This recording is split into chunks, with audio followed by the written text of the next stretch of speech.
Hello everyone, welcomes you all in GDC and welcomes you all in भरोसा series. भरोसा वो series है जहां पर आपको बिहार फार्मासिस्ट स्पेशली जो रिक्रूटमेंट आई है 2400 से अबव जो वैकेंसी आई है बिहार फार्मासिस्ट एग्जामिनेशंस के लिए, उस पर्पस के लिए भरोसा सीरीज लाया गया है, जहां पर आपको अलग अलग सब्जेक्ट के इंपॉर्टेंट 50 क्वेश्चंस हमारे इस ऑफिशियल यूट्यूब चैनल्स पे क्या किए जाते हैं, फ्री ऑफ कॉस्ट में प्रोवाइड किए जाते हैं हमारे एक्सपर्टीज टीम के द्वारा। उसी भरोसा सीरीज में फार्माकोलॉजी पार्ट 2 यानी पहले हम लोग फार्माकोलॉजी पार्ट 1 में कंप्लीट सिलेबस के इंपॉर्टेंट 50 क्वेश्चन सॉल्व कर चुके हैं, और आज वाली क्लास में भी हम वही सेम यानी कि जो हमारा अप्रोच होगा, टोटल 50 क्वेश्चंस होंगे, और हम आज भी 50 क्वेश्चन को एक्सप्लेनेशन के साथ क्या करने वाले हैं, डिस्कस करने वाले हैं, जहां से आपको यह क्लियर हो जाएगा कि सर फार्मासिस्ट एग्जामिनेशन, खासतौर से जो बिहार रिक्रूटमेंट एग्जामिनेशन आई है, फार्मासिस्ट की वैकेंसी आई है, वहां पर किस टाइप के क्वेश्चन आ सकते हैं, कितने क्वेश्चंस आते हैं या किस प्रकार के बन सकते हैं, वो सारा इंफॉर्मेशन आपको इस सीरीज में मिल जाएगा। तो क्वेश्चन नंबर 1 पे आते हैं। फार्माकोलॉजी का क्वेश्चन है जी, bioavailability of drug. Bioavailability simply आप लोगों ने पढ़ा होगा कि सर ड्रग की वो रिचनेस यानी the fraction of drug reaches in blood in unchange form, यानी कि ड्रग इतना मतलब ड्रग का वो परसेंट जो कि अनचेंज फॉर्म में ब्लड के अंदर एंटर करता है, उसी को हम क्या कहते हैं, बायो अवेलेबिलिटी कहते हैं। तो simply the percentage of administered dose that reaches in systemic circulation in the unchange form, that is the bio availability. इसी को सर हम बायो अवेलेबिलिटी के नाम से जानते हैं, ठीक है ना। यानी कितना प्रतिशत ड्रग ब्लड के अंदर में अनचेंज फॉर्म में जाता है, उसी को हम क्या कहते हैं जी, बायो अवेलेबिलिटी के नाम से जानते हैं। एक्सप्लेनेशन यहां पर दिया गया है। When dose of drug are repeated in quick succession, a reduction in response occurs, which is called। अगर मान के चले कि आप किसी ड्रग को बार बार यूज करते हैं और एकदम से उनका रिस्पॉन्स कम हो जाता है, रिस्पॉन्स मतलब उनका जो फार्माकोलॉजिकल एक्शन है, थेराप्यूटिक एफिकेसी है, यानी बीमारी को ठीक करने की जो प्रॉपर्टी है वो कम हो जाती है सडन, क्विकली यानी जल्दी ही, तो सर उसे हम क्या कहते हैं, तो उस प्रोसेस को बेसिकली स्टूडेंट टैकीफाइलैक्सिस के नाम से जाना जाता है। ऑप्शन नंबर ए यहां पर क्या कर लीजिएगा, याद रख लीजिएगा, ड्रग रेजिस्टेंस एंटीबायोटिक्स या तो अदर एंटीमाइक्रोबियल ड्रग्स के अगेंस्ट कोई बैक्टीरिया, वायरस या फंगस करते हैं। एक्वायर्ड टॉलरेंस क्या होता है, बॉडी एक्वायर करती है ड्रग के प्रति, ठीक है ना। आइडियोसिनक्रेसी तो अलग प्रोसेस है, तो टैकीफाइलैक्सिस यहां पर क्या हो जाएगा स्टूडेंट्स, करेक्ट आंसर्स आपके हो जाएंगे इस अप्रोच में। मेकामाइलामीन, पेम्पिडीन, पेंटोलामीन, ये सब वो ड्रग हैं जो गैंग्लियोनिक ब्लॉकर ड्रग हैं। ये कौन से ड्रग हैं, तो सर ये बेसिकली गैंग्लियोनिक ब्लॉकर ड्रग्स के रूप में हम मेकामाइलामीन पढ़ते हैं, पेम्पिडीन पढ़ते हैं, पेंटोलिनियम पढ़ते हैं। तो सर ये सब क्या हैं, तो सर गैंग्लियोनिक ब्लॉकिंग एजेंट के रूप में आप जब देखेंगे तो आपको हेक्सामिथोनियम, पेंटोलिनियम, मेकामाइलामीन, पेम्पिडीन, ये सब क्या हैं, आपके गैंग्लियोनिक ब्लॉकर के रूप में देखने को मिलते हैं जी।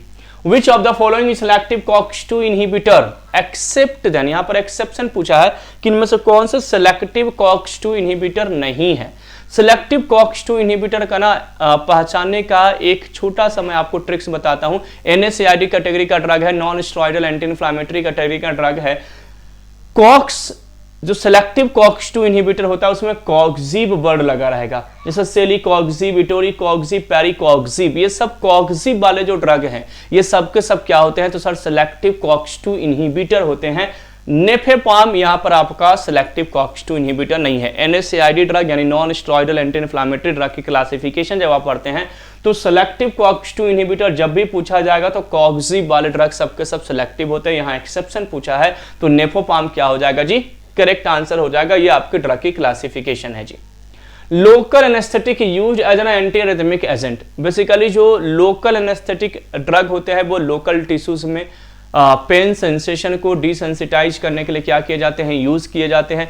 अब इनमें से पूछा गया कि कौन से ऐसा लोकल एनेस्थेटिक ड्रग है जिनके पास एंटी एरिथमिक प्रॉपर्टीज भी होता है, क्योंकि देखिए लोकल एनेस्थेटिक ड्रग का मैकेनिज्म ऑफ एक्शन क्या होता है, तो sir voltage gated sodium channel inhibitor होते हैं। और एंटी एरिथमिक ड्रग में क्लास 1 जो ड्रग होता है उसकी भी क्या प्रॉपर्टी है, तो सर ये भी आपके क्या है, तो सर ये भी आपके सोडियम चैनल ब्लॉकर ही होते हैं। तो दैट्स वाई लोकल एनेस्थेटिक का ड्रग और आपके एंटी एरिथमिक ड्रग जो होता है इन दोनों में क्या है, कुछ सिमिलरिटीज है। यहां पर ऑप्शन दिया गया कोकेन, क्लोरोप्रोकेन, बुपीवाकेन, लीडोकेन। तो याद रखिएगा lidocaine class 1 anti arrhythmic drug भी है और लीडोकेन सर आपके लोकल एनेस्थेटिक भी है, यानी लीडोकेन के पास दोनों प्रॉपर्टी है, एंटी एरिथमिक की भी प्रॉपर्टी है और सर लोकल एनेस्थेटिक प्रॉपर्टी तो है ही। तो याद रखिएगा कि सर लीडोकेन के पास ये प्रॉपर्टी देखने को मिलता है। Which drug is not an anticholinergic agent, anticholinergic drug जिसको हम पैरासिम्पैथोलाइटिक ड्रग के नाम से भी जानते हैं स्टूडेंट, एंटीकोलिनर्जिक ड्रग को हम और क्या कहते हैं, पैरासिम्पैथोलाइटिक ड्रग के नाम से जानते हैं। इप्राटोपियम ब्रोमाइड, डाइसाइक्लोमिन, एट्रोपिन या एम्फेटामाइन, कौन सा ड्रग यहां पर करेक्ट हो जाएगा, एंटीकोलिनर्जिक एजेंट के रूप में किस ड्रग को हम यहां पर क्या है जी, इनमें से कौन से एंटीकोलिनर्जिक ड्रग नहीं है, तो सर बेसिकली एम्फेटामाइन, एम्फेटामाइन क्या है, सीएनएस स्टिमुलेंट ड्रग है, ये एंटीकोलिनर्जिक नहीं है। एट्रोपिन एंटीकोलिनर्जिक है, डाइसाइक्लोमिन भी, इप्राटोपियम ब्रोमाइड, टायोट्रोपियम ब्रोमाइड, ये सब एंटीकोलिनर्जिक होता है, एम्फेटामाइन नहीं होता है। ऑप्शन नंबर डी स्टूडेंट क्या हो जाएगा, करेक्ट हो जाएगा।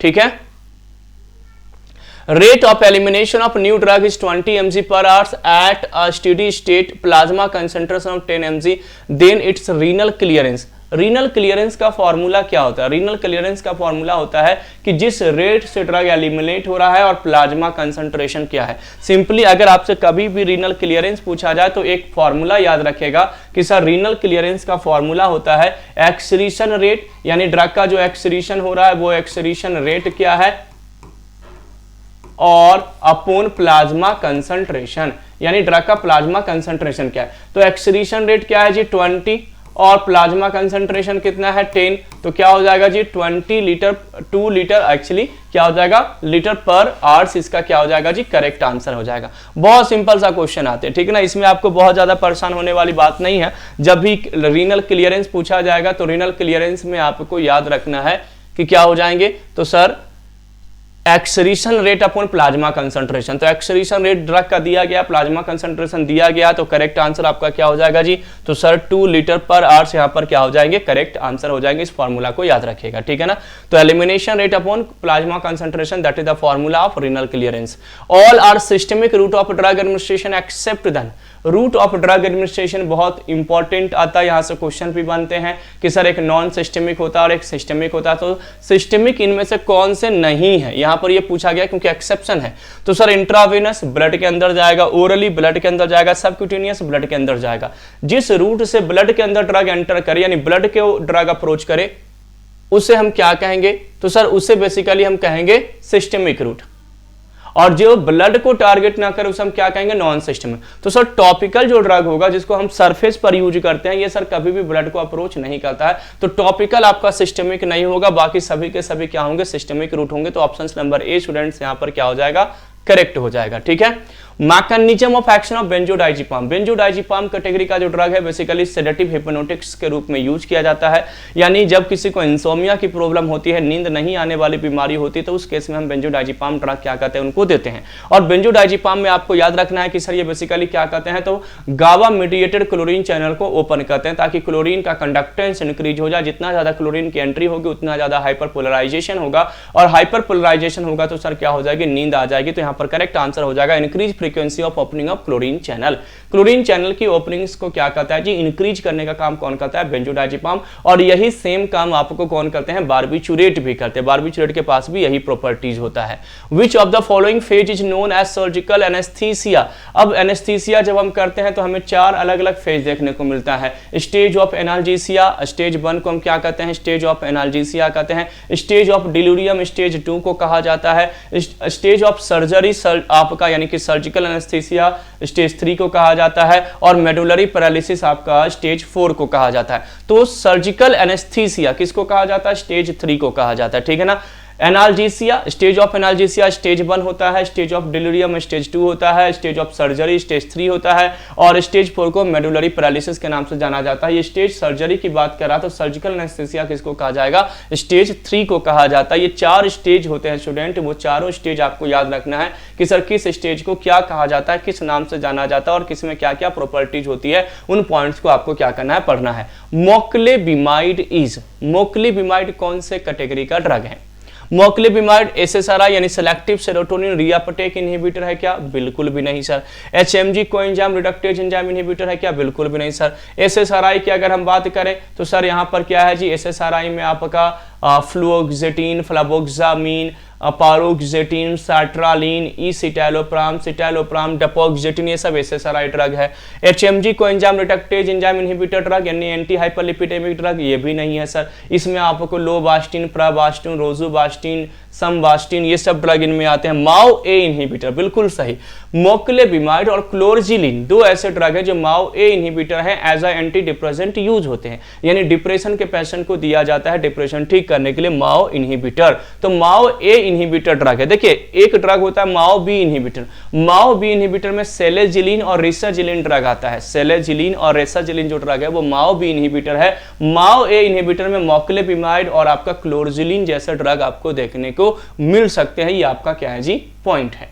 Which of the following drug is not an opioid agonist? इनमें से कौन से opioid agonist नहीं है? Which of the following drug is not an opioid agonist? इनमें से opioid agonist कौन से नहीं है जी, ठीक है ना। हेरोइन, कीटामाइन, मेथाडोन या कोडीन। तो सर कीटामाइन नहीं है, हेरोइन भी आपका ओपियोइड है, मेथाडोन भी ओपियोइड है, कोडीन भी ओपियोइड है। कीटामाइन आपका डिसोसिएटिव एनेस्थीसिया के रूप में हम यूज करते हैं, ये सर ओपियोइड ड्रग नहीं है, ये डिसोसिएटिव एनेस्थीसिया के रूप में उनको हम क्या करते हैं जी, यूज करते हैं, ठीक है। NMDA रिसेप्टर को जाकर के क्या करता है, एंटागोनाइज करता है। Which of the following drug is given in hypertensive emergency? अगर किसी को हाइपरटेंशन यानी हाई ब्लड प्रेशर का बहुत ज्यादा सीवियर हो चुका है यानी इमरजेंसी हो चुकी है, तो सर उस केस में कौन सा ड्रग को यूज करेंगे? सोडियम नाइट्रोप्रोसाइड, एट्रोपिन, हाइड्रेलाजिन या फ्रोसीमाइड। तो उस केस में सर हम वेसोडायलेटर ड्रग के रूप में सोडियम नाइट्रोप्रोसाइड को क्या करेंगे, देंगे पेशेंट को। अगर इमरजेंसी है तो हाइपरटेंसिव इमरजेंसी है तो सर सोडियम नाइट्रोप्रोसाइड यहां पर आपका करेक्ट आंसर हो जाएगा। ऑप्शन नंबर ए यहां पर क्या हो जाएगा, करेक्ट हो जाएगा। All of the following anti arrhythmic drug are correctly match to the group except. अब एंटी एरिथमिक ड्रग मैंने आपको बताया कि total 4 type of anti arrhythmic drug होते हैं, class 1, class 2, class 3 and class 4। General pharmacology में आप लोगों ने जनरल फार्माकोलॉजी नहीं, एंटी एरिथमिक ड्रग फार्माकोलॉजी के टॉपिक्स में आप लोगों ने डिस्कस किया होगा। क्लास 1 सोडियम चैनल ब्लॉकर होता है, क्लास 2 बीटा ब्लॉकर होते हैं, क्लास 3 पोटेशियम चैनल ब्लॉकर होता है और क्लास 4 जो आपका ड्रग होता है वो कैल्शियम चैनल ब्लॉकर होता है, ठीक है ना। ये 4 ड्रग होते हैं। तो प्रोकिनामाइड क्लास 1 ड्रग है, बिल्कुल सही है। एमियोडेरोन क्लास 3 ड्रग है, यानी कि आपका पोटेशियम चैनल ब्लॉकर, बिल्कुल सही है। इस्मोलोल क्लास 4 ड्रग है, नहीं सर। इस्मोलोल लोल वाले जो ड्रग होते हैं वो कहां पर आते हैं, बीटा ब्लॉकर में आते हैं, और बीटा ब्लॉकर क्लास 2 ड्रग है, तो सर ये इनकरेक्ट मैच है। डिल्टियाजेम क्लास 4 है, बिल्कुल सही। Diltiazem verapamil calcium channel blocker drug है, क्लास 4 में ही आएगा। इस्मोलोल सर क्लास 4 में नहीं आएगा, ऑप्शन सी यहां पर करेक्ट हो जाएगा, क्योंकि एक्सेप्ट देन पूछा था। तो इस्मोलोल सर क्लास 2 ड्रग है, क्लास 3 ड्रग नहीं है जी, क्लास 4 ड्रग नहीं है जी, ठीक है ना। तो ये क्लासिफिकेशन है, क्लास 1, क्लास 2, क्लास 3, क्लास 4। इन क्लासिफिकेशंस को आपको याद रखना है, इनके मैकेनिज्म ऑफ एक्शंस को याद रखना है। भरोसा जहां पर 2473 बिहार में फार्मासिस्ट की रिक्रूटमेंट आई है, जो कि अब तक के सबसे बड़ा रिक्रूटमेंट है बिहार में, खासतौर से फार्मासिस्ट की वैकेंसीज के लिए। और इस वैकेंसीज को बिल्कुल भी आप मत चूकिए, हमारी बैचेस स्टार्ट हो चुकी है। जीडीसी क्लासेस ऐप डाउनलोड कीजिए और वहां से भरोसा सीरीज को ज्वाइन कीजिए, जहां पर आपको live classes, recorded lecture, online test series, ये सब कुछ प्रोवाइड होंगे। 25 ऑफ मार्च से बैच ऑलरेडी स्टार्ट हो चुका है, क्लासेस लगना शुरू हो चुका है जी। All of the following drugs are used for the treatment of congestive heart failure except none. CHF यानी कंजेस्टिव हार्ट फेल्योर में इनमें से कौन से ड्रग यूज नहीं होते हैं, एक्सेप्शन पूछा जा रहा है। नाइट्रोग्लिसरीन, स्पारोनोलैक्टोन, निसरीटाइड या ट्राइमेटाजिडीन। All of the following drugs are used for the treatment of congestive heart failure except then। कौन कंजेस्टिव हार्ट फेलियर में यूज नहीं होगा, नाइट्रोग्लिसरीन, स्पारोनोलैक्टोन, नेसरीटाइड या ट्राइमेटाजिडीन। तो सर ट्राइमेटाजिडीन को छोड़कर के सभी के सभी आपके क्या है, कंजेस्टिव हार्ट फेलियर के केस में यूज होते हैं। ड्रग की क्लासिफिकेशन देखेंगे तो कंजेस्टिव हार्ट फेलियर में आपको वो सारे ड्रग्स दिखाई देंगे, बस आपको ट्राइमेटाजिडीन ड्रग आपको देखने को नहीं मिलेगा जी। Which of the following is not high ceiling diuretics? High ceiling diuretics, diuretics में आप लोगों ने पढ़ा होगा high ceiling diuretics, medium efficacy diuretics और weak efficacy diuretics. High ceiling diuretics में कौन से ड्रग आते हैं, तो सर जो आपके लूप ऑफ हेरल पे जाकर के बाइंड करते हैं, सोडियम पोटेशियम 2 क्लोराइड चैनल को इनहिबिट करते हैं। फुरोसिमाइड, बुमेटेनाइड, टोरासिमाइड और इथेक्राइनिक एसिड। फुरोसिमाइड, बुमेटेनाइड, टोरासिमाइड और इथेक्राइनिक एसिड 4 ऐसे ड्रग होते हैं जो आपके कौन से होते हैं, हाई सीलिंग डायरेटिक्स होते हैं। तो बताइए, बुमेटेनाइड हाई सीलिंग डायरेटिक्स है, इथेक्राइनिक एसिड हाई सीलिंग डायरेटिक्स है, टोरासिमाइड ये भी आपका हाई सीलिंग डायरेटिक्स है। क्लोरथैलिडोन सर ये वीक अपना मीडियम एफिकेसी डायरेटिक्स में आता है, ये हाई एफिकेसी में नहीं आता। तो ऑप्शन ए यहां पर क्या हो जाएगा, करेक्ट हो जाएगा, क्योंकि आपसे पूछा गया था कि कौन हाई एफिकेसी डायरेटिक्स नहीं है जी। Clear. Next, orally active drug directly against factor 10। Factor 10 यानी कि एंटीकोगुलेंट ड्रग की क्लासिफिकेशन आप लोग याद किए होंगे ड्रग एक्टिंग ऑन ब्लड में। फैक्टर 10 इनहिबिटर ड्रग कौन सा है? तो डायरेक्ट फैक्टर 10 इनहिबिटर याद रखिएगा रिवारोक्साबैन। कौन सा ड्रग आता है? रिवारोक्साबैन। अर्गाट्रोबैन नहीं आएगा, लेप्रोडिन नहीं आएगा, डेबिगेट्रन नहीं आएगा, ये सब डायरेक्ट थ्रोम्बिन इनहिबिटर है जी। अर्गाट्रोबैन, लेप्रोडिन ये सब डायरेक्ट थ्रोम्बिन इनहिबिटर ड्रग है। रिवारोक्साबैन आपका फैक्टर 10 इनहिबिटर ड्रग के रूप में याद रखिएगा, ठीक है ना। रिवारोक्साबैन फैक्टर 10 इनहिबिटर ड्रग के रूप में आपको याद रखना है जी, ठीक है। Glycoprotein 2B3A antagonist are all except, इनमें से कौन से ग्लाइकोपेप्टाइड 2B3A एंटागोनिस्ट नहीं है? ये एंटीप्लेटलेट्स की ड्रग क्लासिफिकेशन से क्वेश्चन है। तो एफसिक्सिमैब है सर, आपका ट्राइलोफिबैन है सर, एप्टिफिबाटाइड है सर, टिक्लोपिडिन और क्लोपिडोग्रिल ये आपका P/12 अल्फा ये सब टारगेट करते हैं। ये सर आपके जीपी को टारगेट नहीं करता, यानी ग्लाइकोप्रोटीन 2B3A को टारगेट नहीं करता है। टिक्लोपिडिन, प्रासुग्रिल ये दोनों आपको याद रखना है कि क्लोपिडोग्रिल, टिक्लोपिडिन ये दो आपके ड्रग हैं। क्लोपिडोग्रिल और टिक्लोपिडिन ये दो ड्रग हैं जो P2Y12 रिसेप्टर को क्या करते हैं? टारगेट करते हैं। Which of the following is direct acting cough suppressant? Directly cough को सप्रेस करने के लिए कौन से ड्रग यूज होते हैं, यानी जो आपके कफ को डायरेक्ट क्या करते हैं? सप्रेस करते हैं। डेक्स्ट्रोमेथोर्फैन, ब्रोमोहेक्सिन, एसिटाइलसिस्टीन या कार्बापिनेम, यानी जो डायरेक्ट कफ सेंटर को क्या करे? सप्रेस करे सर, वो ड्रग का नाम क्या है? डेक्स्ट्रोमेथोर्फैन है। ऑप्शन ए स्टूडेंट यहां पर याद रखिएगा। नॉन ओपियोइड कैटेगरी का ड्रग है, एंटीटसिव ड्रग है। एंटीटसिव ड्रग वो ड्रग होते हैं जो कफ को क्या करते हैं? कफ से हमें रिलीफ दिलवाते हैं जी, ठीक है ना। Which of the following is a mast cell stabilizer? Mast cell stabilizer इनमें से कौन से हैं जी? इप्राटोपियम ब्रोमाइड नहीं होगा, इप्राटोपियम ब्रोमाइड, टायोट्रोपियम ब्रोमाइड ये सब एंटीकोलिनर्जिक ड्रग होता है सर। सालमेट्रोल, बम्बिट्रोल, फॉर्मेट्रोल ये सब ड्रग जो होते हैं सर सिंपैथोमाइमेटिक ड्रग होते हैं सर। सोडियम क्रोमोग्लाइकेट ये करेक्ट आंसर है। एट्रोपिन आपका एंटीकोलिनर्जिक ड्रग है, तो सोडियम क्रोमोग्लाइकेट क्या है जी? मास्ट सेल स्टेबलाइजर होते हैं। ऑप्शन नंबर सी स्टूडेंट्स यहां पर याद रखेगा। तो ड्रग की क्लासिफिकेशन, ठीक है ना, ड्रग की क्लासिफिकेशन आप देख रहे होंगे और मैं आपको सियोरिटी के साथ बताता हूं कि बिहार फार्मासिस्ट के एग्जाम में फार्माकोलॉजी के ड्रग क्लासिफिकेशन से बहुत सारे क्वेश्चन आने वाले हैं और ड्रग की क्लासिफिकेशन बहुत इजी निमोनिक्स ट्रिक से याद करते हैं और लाइव क्लासेस में मैं आपको बहुत सारे निमोनिक्स क्या करता हूं? प्रोवाइड करता हूं। Which of the following drug act as ulcer protective agent? इनमें से कौन से ड्रग को अल्सर प्रोटेक्टिव एजेंट के रूप में, यानी ड्रग्स फॉर पेप्टिक अल्सर में इन ड्रग्स को पढ़ा होगा।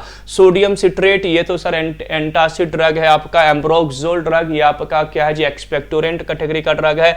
सिमेटिडिन H2 ब्लॉकर ड्रग है। तो क्या बचा भाई? Sucralfate. Sucralfate ulcer protective drug होता है। सुक्रालफेट और कोलॉइडल बिस्मथ सबसिट्रेट है ना, sucralfate and colloidal bismuth subcitrate ये आपका क्या है जी? तो सर अल्सर प्रोटेक्टिव के रूप में याद रखेगा। Sucralfate and colloidal bismuth subcitrate ये दोनों अल्सर प्रोटेक्टिव एजेंट के रूप में हमें याद रखना है। Which of the following drug inhibitor of iodide trapping except then?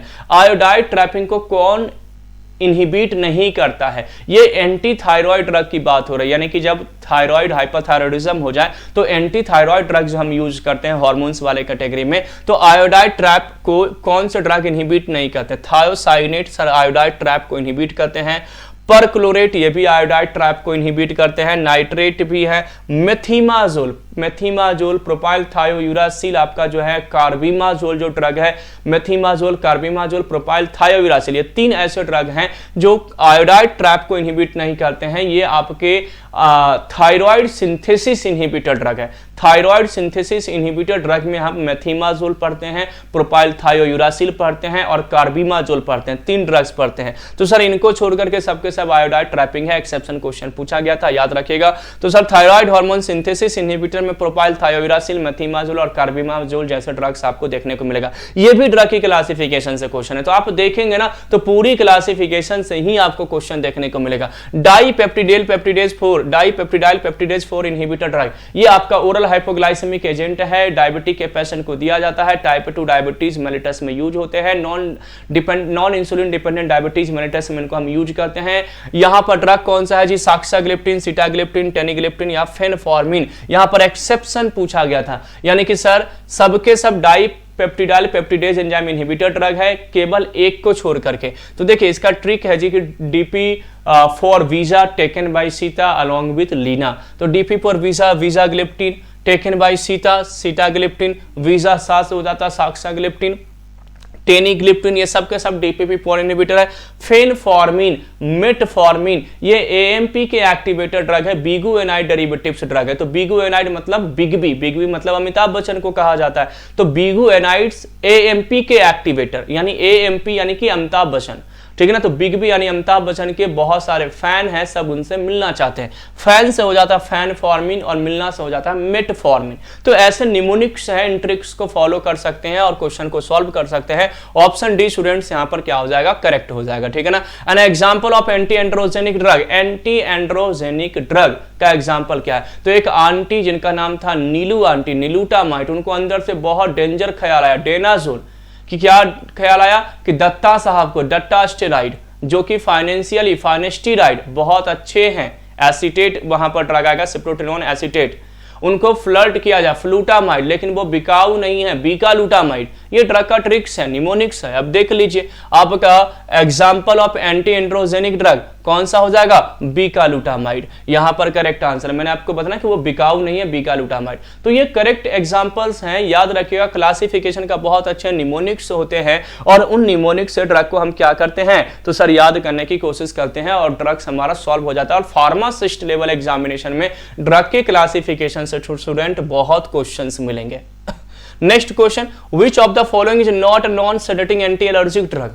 Non sedating anti allergic यानी कि आपका H3 अपना एंटी हिस्टामिनिक ड्रग की बात की जा रही है। H1 एंटी हिस्टामिनिक ड्रग जो होता है स्टूडेंट फर्स्ट जनरेशन का, वो सेडेटिव भी होता है और आपका एंटी एलर्जिक होता है। यहाँ पर नॉन सेडेटिव पूछा जा रहा है, यानी कि सेकंड जनरेशन की बात की जा रही है। सिट्रीजिन, एस्टिमिजोल, टर्फेनाडिन, ट्रिप्लोडिन, तो यहाँ पर सर नॉट नॉन सेडेटिंग यानी कि फर्स्ट जनरेशन की बात कर रही है। तो ट्रिप्लोडिन क्या है जी, फर्स्ट जनरेशन है। देखिए नॉन सेडेटिंग कौन सा होगा, जो सेकंड जनरेशन में होगा। तो सर सिट्रीजिन, एस्टिमिजोल, टर्फेनाडिन, फैक्सोफेनाडिन, लिवोसिट्रीजिन, डेसलोराटेडिन, रुपेटिडिन, आपका ये सारे ड्रग क्या है, सेकंड जनरेशन ड्रग है H1 ब्लॉकर का। फर्स्ट जनरेशन ट्राइप्लोडिन है, ये आपका सेडेटिव एक्शन कॉज करता है। सुमेट्रिप्टन ड्रग है जो basically sir prophylaxis of migraine में यूज होता है, माइग्रेन की ट्रीटमेंट के लिए हम इनको यूज करते हैं। 5-HT1D रिसेप्टर पर जाकर के एज अ पार्शियल एगोनिस्ट के रूप में काम करता है। 5-HT1D रिसेप्टर पर एज अ पार्शियल एगोनिस्ट क्या करते हैं जी, बाइंड करते हैं सुमेट्रिप्टन, याद रखिएगा, ठीक है। Drug that inhibit cell wall synthesis, cell wall synthesis inhibitor drug कौन से हैं, फॉस्फोमाइसिन, साइक्लोसेरिन, बेसिट्रेसिन, वैंकोमाइसिन और बीटा लैक्टम एंटीबायोटिक्स, ठीक है ना। ये सब के सब क्या है, सेल वॉल सिंथेसिस इनहिबिटर है। बहुत सिंपल सा ट्रिक्स है कि सेल वॉल सिंथेसिस इनहिबिटर अगर आपसे पूछा जाए तो ट्रिक्स अप्लाई कर सकते हैं कि फास्ट साइकिल बनाए, यानी फॉस्फोमाइसिन, साइक्लोसेरिन, जो बस से यानी बेसिट्रेसिन और वैन से यानी कि वैंकोमाइसिन से तेज चले, कहां पर, लैब में, लैब मतलब बीटा लैक्टम, और बीटा लैक्टम से हो जाएगा पेनिसिलिन, सिफेलोस्पोरिन, कार्बापिनेम और मोनोबैक्टम, ये सब बीटा लैक्टम एंटीबायोटिक्स हैं। वहीं से आपको याद आएगा sir penicillin. Tetracycline protein synthesis inhibitor है। अमीनोग्लाइकोसाइड प्रोटीन सिंथेसिस इनहिबिटर है। सल्फोनामाइड आपका न्यूक्लिक एसिड सिंथेसिस इनहिबिटर है। तो करेक्ट आंसर आपका क्या हो जाएगा, पेनिसिलिन हो जाएगा। ऑप्शन नंबर बी स्टूडेंट यहां पर क्या हो जाएंगे, सेल वॉल सिंथेसिस इनहिबिटर है, याद रखिएगा। तो मैकेनिज्म ऑफ एक्शन से आपको एंटीबैक्टीरियल ड्रग से क्वेश्चन पूछे जाते हैं। The chemotherapeutics agent used in brain tumour, बताइए कौन से कीमोथेरापेटिक्स एजेंट यानी anti cancer drug, anti neuroplastic agent के नाम से इनको जानते हैं, जो ब्रेन ट्यूमर में यूज होते हैं, ब्रेन कैंसर में यूज होते हैं। सिस्प्लेटिन, ब्लियोमाइसिन, नाइट्रोसयूरिया या विनक्रिस्टिन, कौन से ड्रग यहां पर बेसिकली सर यूज होंगे, कीमोथेरापेटिक्स एजेंट है और ब्रेन ट्यूमर के रूप में इनको सर हम क्या करेंगे, यूज करेंगे। तो सर नाइट्रोसोयूरिया आपका जो ड्रग है वो ब्रेन ट्यूमर में क्या होते हैं जी, यूज होते हैं, याद रखिएगा, ठीक है ना। नाइट्रोसोयूरिया ड्रग को हम यहाँ पर क्या करेंगे, यूज करेंगे। ये बेसिकली आपको ब्लड ब्रेन बैरियर को क्रॉस करता है। Meningeal leukaemia and brain tumour के केस में इनको हम क्या करते हैं, यूज करते हैं। Systemic aminoglycoside is, systemic aminoglycoside कौन से ड्रग हैं, तो देखिए अमीनोग्लाइकोसाइड में दो ऐसे ड्रग हैं जो नॉन सिस्टेमिक है, बाकी सारे के सारे ड्रग क्या हैं, सिस्टेमिक है। अमीनोग्लाइकोसाइड की ड्रग क्लासिफिकेशन पढ़ेंगे एंटीबायोटिक्स में, तो दो अमीनोग्लाइकोसाइड स्टूडेंट ऐसे मिलेंगे जो नॉन सिस्टेमिक होते हैं, यानी सिस्टेमिकली यूज नहीं होते हैं, वो होता है नियोमाइसिन और फ्रेमाइसेटिन।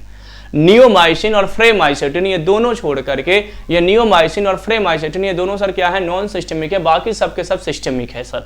यानी सर टोब्रामाइसिन सिस्टेमिक है, जेंटामाइसिन सिस्टेमिक है, नेटली क्लिमाइसिन सिस्टेमिक है। तो ऑल ऑफ द एबव यहाँ पर क्या हो जाएगा, करेक्ट हो जाएगा। केवल नियोमाइसिन और फ्रेमाइसिटिन दोनों को छोड़ करके ये टॉपिकल होते हैं, नियोमाइसिन फ्रेमाइसिटिन। बाकी जितने भी अमीनोग्लाइकोसाइड है सबके सब क्या है जी, आपके सिस्टेमिक होते हैं। तो याद भी करते हैं, नॉट फॉर सिस्टेमिक। अमीनोग्लाइकोसाइड का ट्रिक्स है नॉट फॉर सिस्टेमिक, नॉट मतलब नियोमाइसिन, फॉर मतलब फ्रेमाइसिटिन, ये सिस्टेमिकली नहीं होते, बाकी सबके सब सिस्टेमिक होते हैं। तो इस तरीके से निमोनिक्स को आप क्या कर सकते हैं, यूज कर सकते हैं। Bihar pharmacist online test series जरूर ज्वाइन कीजिए।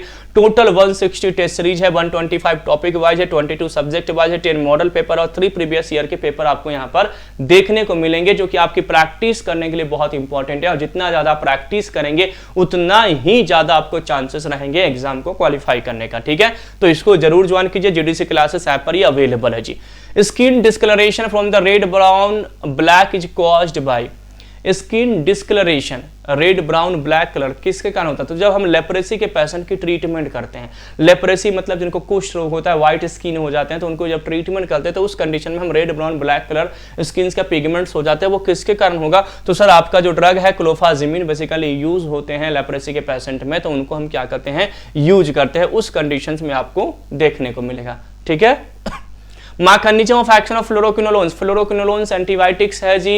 इनके मैकेनिज्म ऑफ एक्शन क्या है? तो sir basically 2 mechanism of action है। अगर ग्राम पॉजिटिव बैक्टीरिया है तो टोपोआइसोमेरेज 4 एंजाइम को इनहिबिट करेगा, और ग्राम नेगेटिव बैक्टीरिया है तो सर डीएनए गायरेज एंजाइम को इनहिबिट करेगा। डीएनए के रेप्लिकेशन को क्या करता है, इनहिबिट करता है। तो DNA gyrase enzyme inhibitor drug भी है और टोपोआइसोमेरेज 4 एंजाइम इनहिबिटर ड्रग भी है। तो sir bacterial enzyme DNA gyrase को यहां पर क्या करेगा, टारगेट करेगा, याद रखेगा। माइकोलिक एसिड की सिंथेसिस को टारगेट करता है आपका एंटी ट्यूबरकुलिन ड्रग का जो आपका फर्स्ट लाइन ड्रग है वो।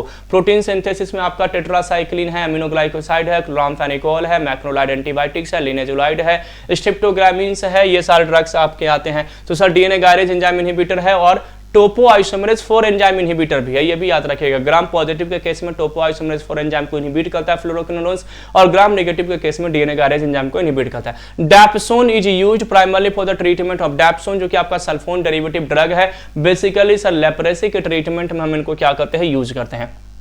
मलेरिया में यूज नहीं होगा, ट्यूबरकुलोसिस में नहीं होगा, थ्रोट इन्फेक्शन में नहीं होगा। लेप्रेसी के केस में हम डैप्सोन को क्या करते हैं जी, यूज करते हैं, याद रखिएगा, ठीक है ना। सल्फोन डेरिवेटिव ड्रग है डैप्सोन, जिनको एंटी लेप्रेटिक के रूप में हम क्या करते हैं, लेप्रेसी के पेशेंट को ठीक करने के लिए यूज करते हैं। Choose the drug use for the amoebiasis treatment, amoebiasis dysentery यानी अमेबिक इन्फेक्शन, जो कि एंट अमीबा हिस्टोलाइटिका एक ऑर्गेनिज्म है, वो क्या करता है, कॉज करता है। उस अमीबियासिस में कौन से ड्रग को यूज किया जाएगा? नाइट्रोफुरेंटोइन, आइडोक्विनोडोल, पैराजिना या मेफ्लोक्विन। तो सर नाइट्रोफुरेंटोइन आपका ड्रग, यहाँ नाइट्रोफुरेंटोइन नहीं है, आइडोक्विनोल है, पैराजिनामाइड है, मेफ्लोक्विन। तो किस ड्रग को यूज किया जाएगा? तो सर बेसिकली आइडोक्विनोलोन ड्रग को यूज किया जाएगा, ठीक है ना, याद रखिएगा। नाइट्रोफुरेंटोइन यहाँ पर यूज नहीं होंगे, यहाँ पर नाइट्रोमिडाजोल डेरिवेटिव ड्रग है, जैसे मेट्रोनिडाजोल, टिनिडाजोल, सेक्निडाजोल, ऑर्निडाजोल, स्ट्रेनिडाजोल, ये सब ड्रग यूज होता है। कैसे याद करते हैं? तो सर अगर किसी को नाइट में पार्टी करने का मौका मिले, अगर आपसे बोला जाए कि नाइट में पार्टी करना है, तो कौन सा डे सेलेक्ट करोगे? सैटरडे, क्योंकि अगले दिन संडे होती है, छुट्टी होती है। तो नाइट में अगर किसी को पार्टी करना है नाइट्रोमिडाजोल, तो मोस्टली क्या होता है, मोस्टली यानी M for metronidazole, O for ornidazole, S for secnidazole, T for tinidazole, mostly लोग सैटरडे चूज करते हैं, सेट्रानिडाजोल। ऐसे और भी कहानी है और भी ट्रिक्स हैं, इन ट्रिक्स को आप फॉलो कर सकते हैं और एग्जाम क्वालिफाई कर सकते हैं जी। नेक्स्ट है mechanism of action of tetracycline. Tetracycline क्या है? प्रोटीन सिंथेसिस इनहिबिटर ड्रग है। कहां पर बाइंड करता है? तो सर 30S राइबोसोम पर बाइंड करता है। क्या करता है? तो टीआरएनए के अटैचमेंट को इनहिबिट करता है। तो सर क्या है? Bind to A site and inhibit attachment of tRNA. Protein synthesis inhibitor है, ए साइट पर जाकर बाइंड करता है, 30S राइबोसोम पर जाकर बाइंड करता है, टीआरएनए के अटैचमेंट को इनहिबिट करता है। यही टेट्रासाइक्लिन का इंपॉर्टेंट पॉइंट है। ब्रॉड स्पेक्ट्रम एंटीबायोटिक्स है और साथ ही साथ में सर सुप्रा इन्फेक्शन कॉज करता है, फैंकनी सिंड्रोम कॉज करता है, एसोफेजियल अल्सरेशन कॉज करता है, येलोइश डिस्कलरेशन कॉज करता है। मिल्क के साथ ड्रग को नहीं दे सकते हैं, डाइवैलेंट आयन के साथ ड्रग को नहीं दे सकते हैं क्योंकि चिलेटिंग प्रॉपर्टी कॉज करता है। नेफ्थासिन रिंग प्रेजेंट होते हैं और बैक्टीरियोस्टैटिक नेचर का होता है। ऐसे ड्रग को पॉइंट को बिल्कुल जुबान पर याद रखना पड़ेगा, तब जाकर के आपसे क्वेश्चंस वहां पर इजीली सॉल्व होगा। और ये सब कुछ जुबान पर तब आएगा जब आप मेहनत करेंगे, पढ़ाई करेंगे और क्लासेस ज्वाइन करेंगे और सिलेक्शन के लिए पढ़ाई करेंगे। First line oral anti tubercular drug except then, first line drug में कौन सा आता है? जब हम ट्यूबरकुलर ड्रग की बात करते हैं फर्स्ट लाइन में, तो हमें कौन से ड्रग मिलते हैं सर? तो सर आता है प्रिस्ट, यानी कि पैराजिनामाइड आता है, रिफैम्सिन आता है, आइसोनियाजाइड आता है, इथाम्ब्यूटोल आते हैं और आपका स्ट्रिप्टोमाइसिन आता है। अब इनमें से बता दीजिए, आइसोनियाजाइड फर्स्ट लाइन ड्रग है, रिफैम्सिन फर्स्ट लाइन ड्रग है, pyrazinamide sir first line drug है, ciprofloxacin sir first line drug नहीं है, फ्लोरोक्विनोलोन्स कैटेगरी का ड्रग है सर सेकंड लाइन ड्रग के रूप में। सिप्रोफ्लोक्सासिन, ओफ्लोक्सासिन और लिवोफ्लोक्सासिन, मॉक्सीफ्लोक्सासिन ड्रग को हम क्या कर सकते हैं, यूज कर सकते हैं। तो ये आपको याद रखना है, फर्स्ट लाइन ड्रग में ये सारे ड्रग हैं जी। स्ट्रिप्टोमाइसिन ड्रग यहाँ पर इंजेक्टेबल के रूप में यूज होते हैं। Which of the following anti fungal drug is anti metabolite? Anti fungal drug है और एंटी मेटाबोलाइट प्रॉपर्टी के लिए जाना जाता है। तो एंटी मेटाबोलाइट एक आंटी मोटी थी 5 फुली हुई, ठीक है ना, तो एक आंटी मोटी थी भाई फुली हुई, बिल्कुल एक आंटी मोटी थी। एंटी मेटाबोलाइट कैसी मोटी थी, तो बिल्कुल फुली हुई, फुली हुई से हो जाएगा फ्लूसाइटोसिन। देखिए ट्रिक्स याद है, क्वेश्चन सॉल्व हो गया, ट्रिक्स याद है, क्वेश्चन सॉल्व हो गया। ट्रिक्स बहुत इंपॉर्टेंट है, एंटी मेटाबोलाइट फ्लूसाइटोसिन ड्रग यहां पर याद रखेगा, ठीक है ना। नेक्स्ट क्वेश्चन पे आते हैं, which of the following is used for the hepatitis B? Hepatitis B लात मारने से ठीक हो जाता है। अब मैंने ट्रिक्स दे दिया अब आप सॉल्व कर लो। हेपेटाइटिस बी लात मारने से, LAT लात मारने से ठीक हो जाता है। L4 लेमिबुडिन, A4 एडिफोविर, T4 टिनोफोविर, बताइए ना, तो A4 एडिफोविर आ गया ना।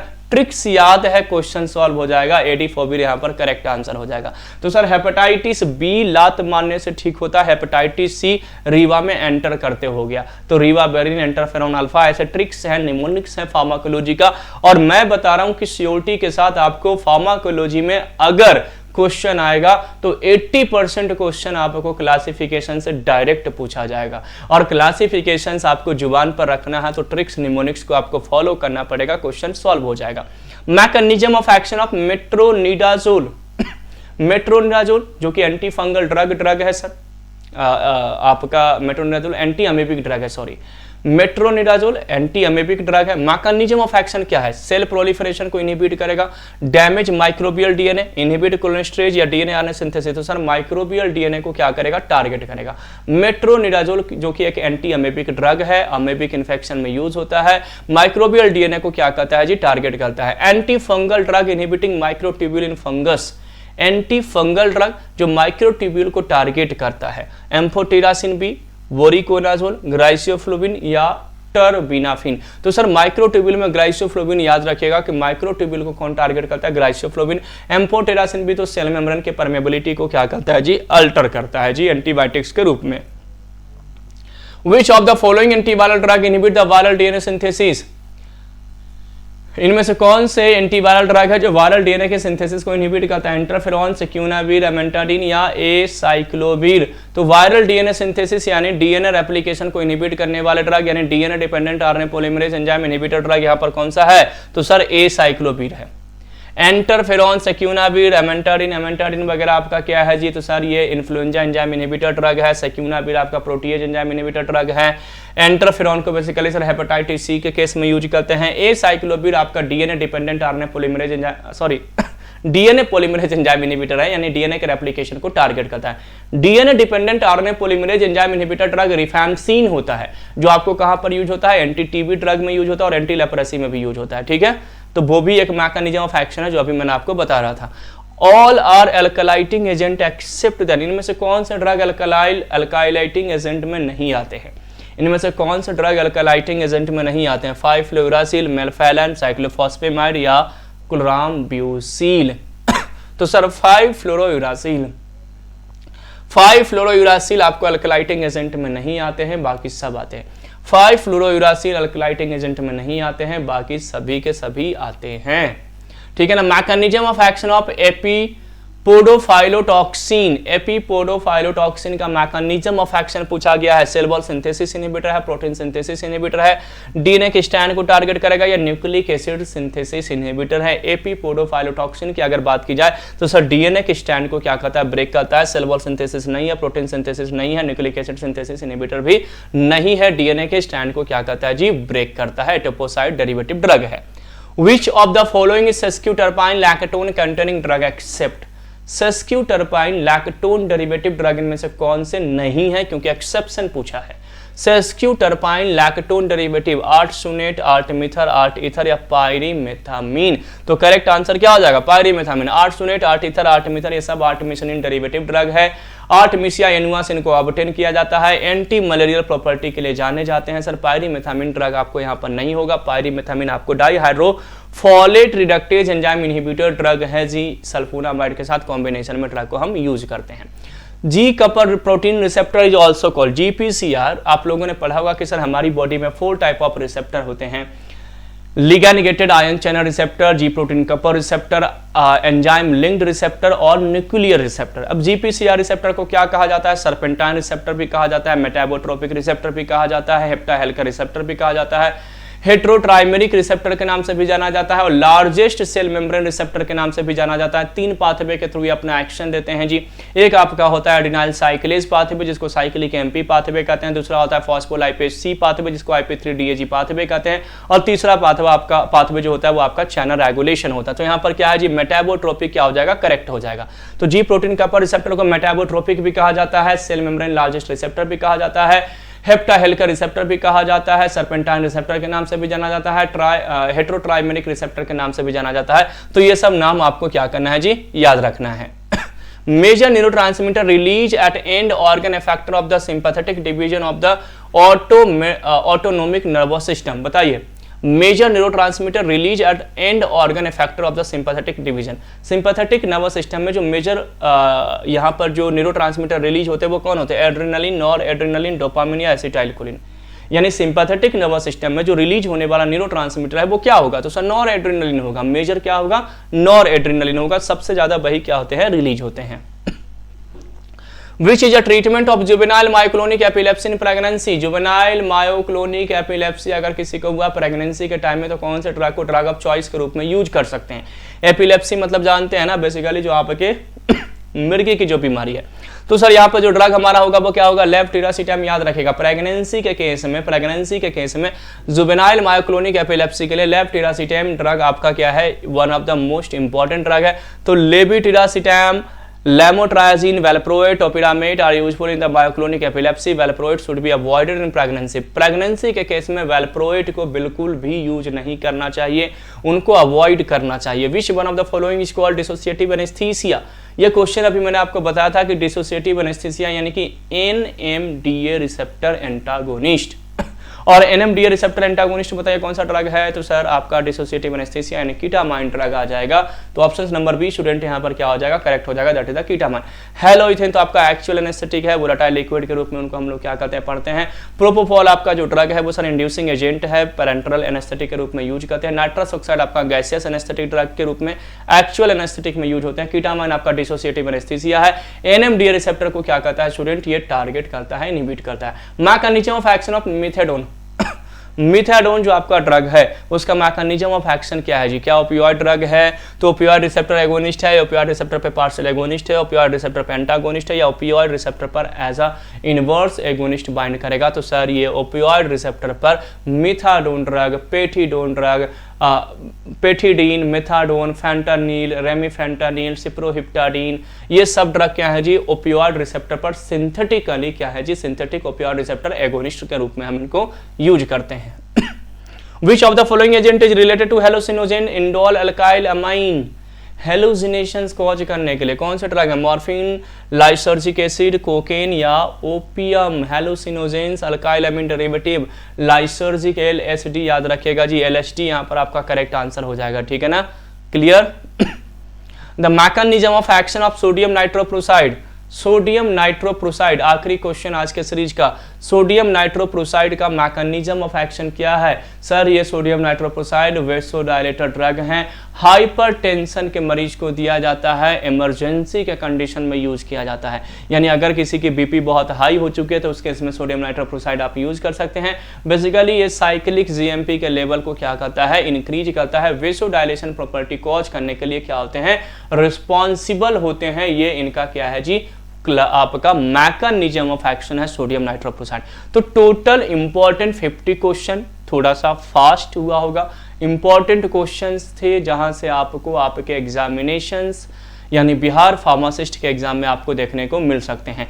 क्वेश्चन सॉल्व करने के पीछे या सॉल्व कराने के पीछे जो रीजन है बस वो एक ही है कि आपको क्या करना है, तो ये पता लगाना है कि किस लेवल के क्वेश्चंस आते हैं। जितने भी सब्जेक्ट हैं उन क्वेश्चन से आपको यही पता लगाना है और उसके अकॉर्डिंग आपको प्रिपरेशन स्टार्ट करना चाहिए। जैसे फार्माकोलॉजी की मैं बात करूं तो फार्माकोलॉजी में बिल्कुल 80% क्वेश्चन क्लासिफिकेशन बेस्ड आने वाला है, 80 to 90% क्वेश्चन आपको क्लासिफिकेशन बेस्ड आने वाला है। तो क्लासिफिकेशन पे आपकी प्रायोरिटी होनी चाहिए, उस पर आपको प्राइमरी फोकस करके आपको क्या करना है, ड्रग को याद रखना है। तो आई होप आपको क्लासेस यानी जो क्वेश्चंस हैं उन क्वेश्चंस की जो लिमिटेशंस है समझ में आया होगा, क्वेश्चन की बारीकी समझ में आई होगी और एग्जाम को किस तरीके से अब आपको मूव ऑन करना है, यानी एग्जाम में किस लेवल पे जाकर के प्रिपरेशंस करना है, वो सारे पॉइंट्स आई होप आपको इस भरोसा सीरीज में समझ में आया होगा। बाकी बहुत सारे इन्फॉर्मेशन और informatives video, test series, live classes के लिए आप हमारे जीडीसी क्लासेस ऐप को विजिट कर सकते हैं और वहां पर आप क्लासेस ज्वाइन कर सकते हैं। और ये जो रिक्रूटमेंट आई है बिहार फार्मासिस्ट की 2473 पोस्ट की, ये आपके हाथ से बिल्कुल भी नहीं जाना चाहिए स्टूडेंट। तो मिलते हैं स्टूडेंट अगले क्लास में अगले कंसेप्ट के साथ। Thank you everyone for watching GDC and supporting GDC. Thank you, have a nice day.